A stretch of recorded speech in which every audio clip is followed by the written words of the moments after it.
Nada, los miércoles ya saben que hablamos un poquito de derecho al derecho, de las cosas que nos afectan, de aquello que nos rodean. Yo soy de hoy mis circunstancias, ¿no? Y mis vecinos, añadiría yo en este caso, que decía Ortega y Gasset. Daniel López Vivas, de López Vivas Abogados. ¿Qué tal? ¿Cómo estás? Buenas tardes, bienvenido. Buenas tardes, Vicente. Bueno, por aquí andamos. Vamos a hablar de vecinos, ¿no? Hoy. Sí, ya dejamos atrás el tema de los accidentes de tráfico y vamos a cambiar totalmente de tercio. Vamos a hablar de un asunto que afectará a la gran mayoría de nuestros oyentes, que son las comunidades de propietarios o comunidades de vecinos. Difícil convivencia de vez en cuando, ¿no? De vez en cuando o muy a menudo, depende de la comunidad. Para definirla se podría decir que una comunidad de propietarios o una comunidad de vecinos es una entidad jurídica que se forma por la totalidad de los propietarios de un mismo edificio. Actualmente, pues todos sabemos que son imprescindibles, puesto que en España la gran mayoría de la población reside en viviendas que se encuentran integradas en edificios, en los que también existen locales comerciales, trasteros y garajes, es decir, lo que comúnmente se conoce como pisos. ¿Vale? Pues es fundamental, lógicamente, contar con una legislación que trate todas esas cuestiones. Y es que pensemos que aquí en Cáceres, por ejemplo, hay comunidades con más de 200 viviendas, por lo que, lógicamente, conviene que todo eso esté regulado a los efectos de prevenir los problemas que pueda causar pues tantas personas compartiendo un mismo espacio. Y es que, claro, en las comunidades de vecinos la casuística es que, aunque luego cada uno estamos en nuestra casa tan a gustito, que es lo que se conoce como un bien privativo, pues hay otros elementos comunes que sí que compartimos con el resto de vecinos y que tenemos en copropiedad. Y, lógicamente, son los que resultan más problemáticos. Si alguno de los oyentes que me escucha pues no está en una comunidad de propietarios, pues puede considerarse afortunado, porque como ya hemos dicho, aunque todo está muy regulado, siempre suelen darse problemas de todo tipo. Como yo le digo a mis clientes en López Vivas Abogados, las comunidades de bienes, o sea, cuando compartes un bien con alguna otra persona, son una fuente continua de problemas. Y una comunidad de propietarios no deja de ser una comunidad de bienes, pero digamos a lo bestia. Pero claro, a lo mejor estamos compartiendo con 50, 70, 80 o 100 personas más, lo cual, ya digo, trae muchísimos conflictos. De hecho, una de las peores cosas que te puede pasar en esta vida y que te la puede amargar es tener problemas con los vecinos. Todos queremos estar tranquilos en nuestras casas, que sea nuestro refugio de guerreros, nuestro reducto de paz, y cuando nos encontramos pues que hay problemas con los vecinos, de ruidos o de cualquier otro tipo, son unas situaciones que traen mucho desasosiego. Ciertamente. En próximos programas pues traeremos a un administrador de fincas para que nos explique de primera mano, puesto que se dedican específicamente a ello, cuáles son los problemas más habituales que hay en las comunidades y las formas de solucionarlos. Todo esto se regula, imagino, mediante una ley, una normativa. ¿Cuál es? Pues mira, la principal norma a la que tenemos que acudir en estos casos es la Ley de Propiedad Horizontal, que supongo que a los oyentes le sonará, ¿vale? Esa ley es del año 1960. ¡Hala! Sí, hombre, ha sido reformada ya en muchas ocasiones de su aprobación, y también ha sido completada pues con otra normativa sectorial relacionada, lógicamente para irse adaptando a los nuevos tiempos y a las necesidades que actualmente tienen las comunidades. Pensemos, por ejemplo, en la accesibilidad de personas en silla de ruedas, cuestión que en los años 60 pues prácticamente no se tenía en cuenta. ¿No? De hecho, todos hemos visto esos portales antiguos en los que es materialmente imposible no que pase una silla de ruedas, sino prácticamente ni media silla de ruedas. Ahora, por ejemplo, eso es una cuestión muy importante que se tiene en cuenta en todos los edificios nuevos.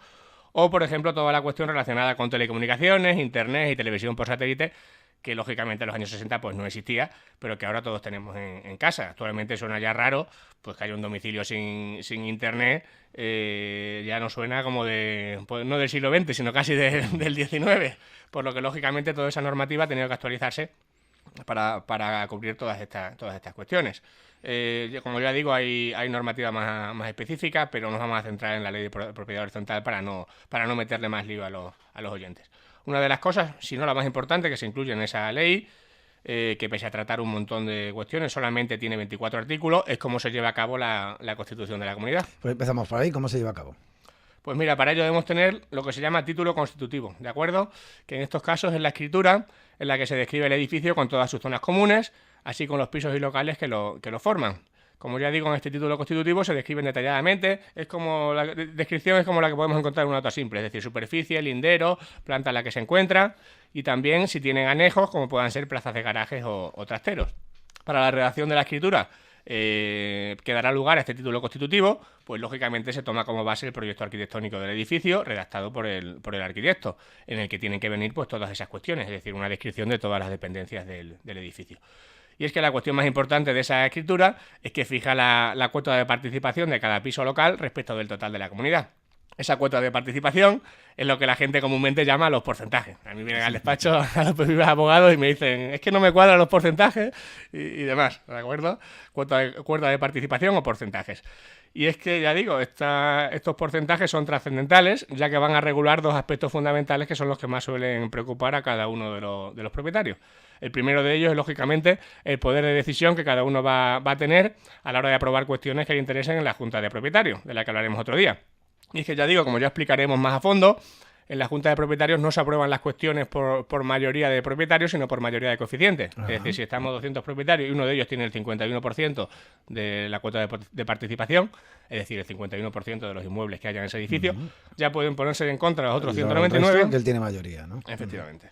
Y aparte del poder de votación, lo más importante también es que con esa cuota de participación se determina el importe de la cuota. Lo que vamos a pagar. Efectivamente, lo que le interesa a la gente. ¿A cuánto asciende la cuota de comunidad? Tanto si es una cuota ordinaria o bien cuando se acuerden las famosas derramas a las que muchos propietarios le tienen más miedo que a un inspector de Hacienda o a un nublado. Sí. ¿Vale? Y es que esa obligación de contribuir al sostenimiento de la comunidad es la principal obligación que la Ley de Propiedad Horizontal establece a los propietarios.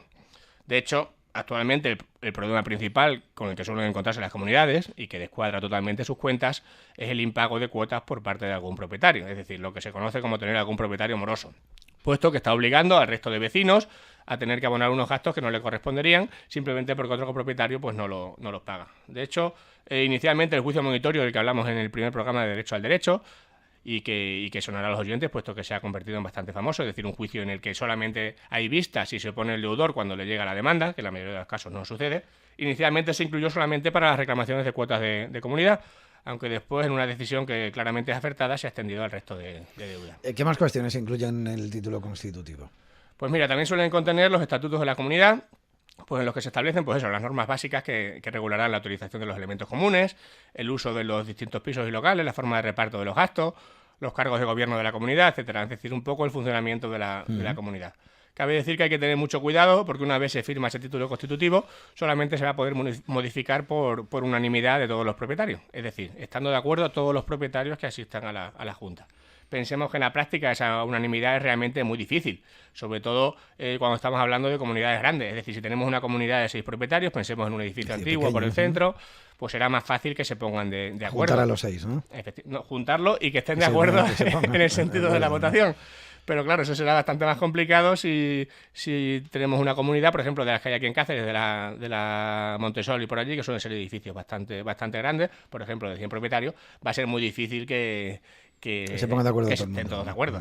Además, nosotros en López Vivas Abogados, hablando un poquito en broma, pues tenemos demostrado que hay una norma no escrita en las comunidades de propietarios que dice que siempre hay varios propietarios que nosotros le solemos decir puñeteros, que votan siempre a todo en contra. Es decir, aunque sean decisiones que no les afecten directamente o no tengan un criterio formado, por si acaso siempre votan en contra. Eso la verdad es que es curioso, pero sucede.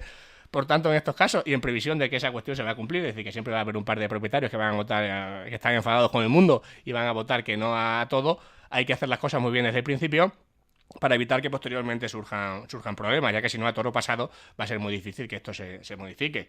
Hay que tener en cuenta que en ciertos casos podemos acudir al juzgado y será el juez quien decida si hay que modificar ese título constitutivo, pero está claro que esa es una solución que solamente habrá que tomar en casos extremos. Es decir, el caso típico es que la cuota no le cuadra, le sale un pelín más elevada, y las cuotas de comunidad no suelen ser muy elevadas, con lo cual no suele salir rentable acudir al juzgado a modificar un título constitutivo por una cuestión de este tipo. Bueno, has dado dos datos, elementos privativos y elementos comunes. ¿Diferencias?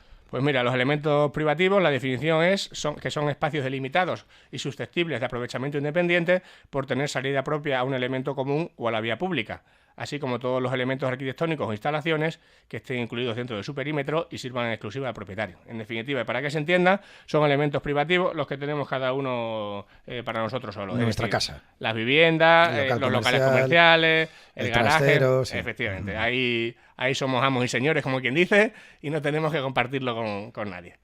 Pero, lógicamente, para poder llegar a esos elementos comunes y para poder utilizarlos, a esos elementos privativos, tenemos los elementos comunes, que son todos aquellos elementos arquitectónicos o servicios de un edificio que no son susceptibles de aprovechamiento independiente por cada propietario y han sido establecidos para dar servicio común a todos los propietarios de la comunidad. Es decir, para que se entienda, el suelo, las cubiertas, los cimientos, los elementos estructurales del edificio, como los pilares, las vigas, forjados y muros de carga, las fachadas, el portal, la portería, las escaleras, los patios, los ascensores, los pasillos y demás.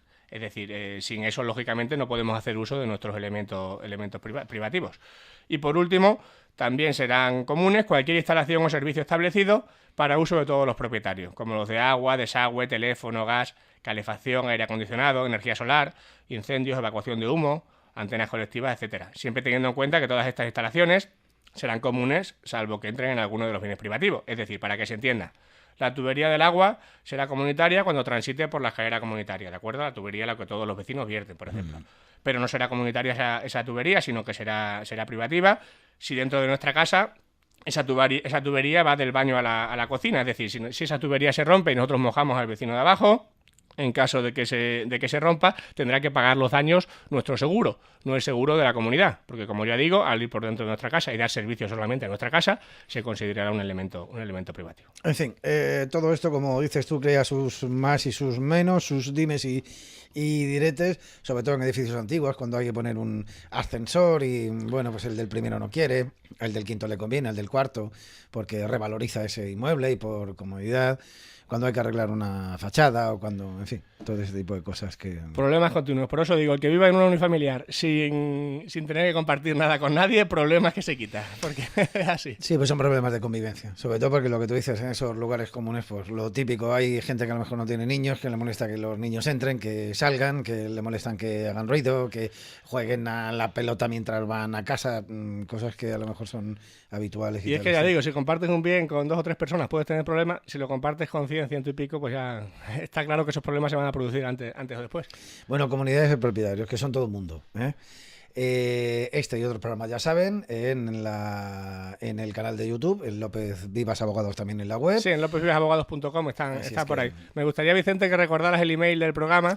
Muy bien, Cáceres en la onda, @onda0.es. Bien fácil. Exactamente, porque siempre decimos que lo vamos a recordar para que la gente nos envíe alguna sugerencia o algún tema si quieren que comentemos, pero siempre se nos olvida decirlo, con lo cual hoy lo decimos. O que nos envíen un abogado. Bueno, Dani, hasta el próximo miércoles. Adiós. Adiós, Vicente.